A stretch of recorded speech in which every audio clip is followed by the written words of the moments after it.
Sveiki visi, jūs žiūrite kanalą Bitai ir Baitai. Šiandien mes kalbėsime apie tai, kaip manipuliuoti objektais taikant refleksiją. Prieš pradedant, prašau paspauskite mygtukus like ir subscribe.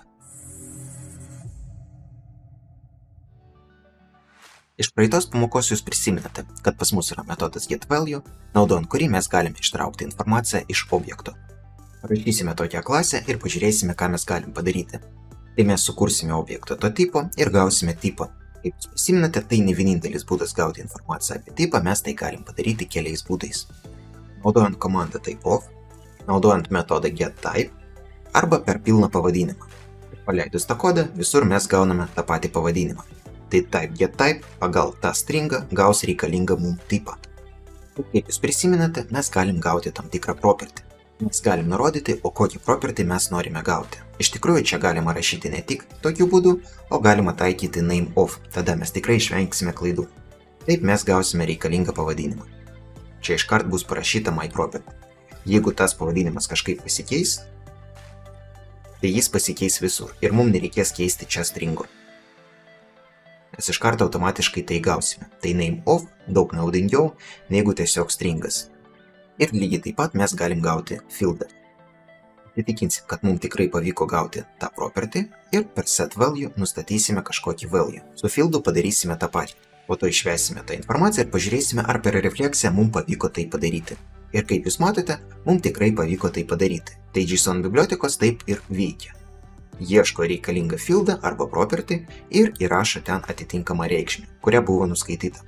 Ir lygiai taip pat mes galim gauti metodą. Ir iš to metodo galim gauti kažkokį rezultatą.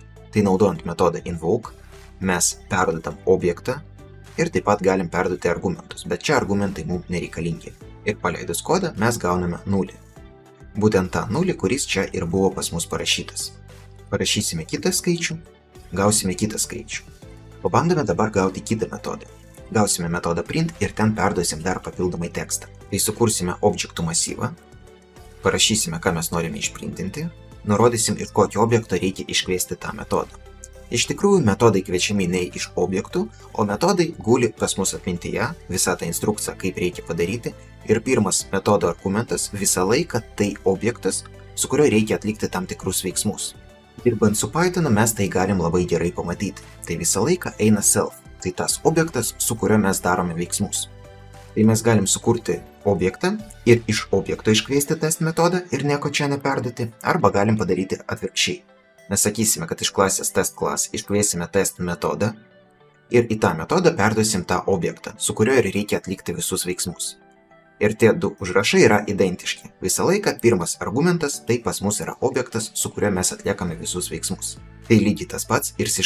Jeigu mes kviečiame metodą, tai turime nurodyti, o iš kokio objekto mes jį kviečiame. Ir ten, kur pas mus viduj metodų yra tas linkas į this, kaip mes tai darome, iš tikrųjų tas this kompiliacijos metu bus pakeistas į tą objektą, kuris čia pas mus ir ateina pats pirmas. Tai čia visą laiką ateina tam tikro tipo this objektas, su kuriuo atliekami veiksmai, bet ne akivaizdžiai. Ir dabar paleisim kodą ir pamatysime, kad tikrai pas mus buvo išprintintas hello world. Tai mes per refleksiją iškvietėm tą metodą.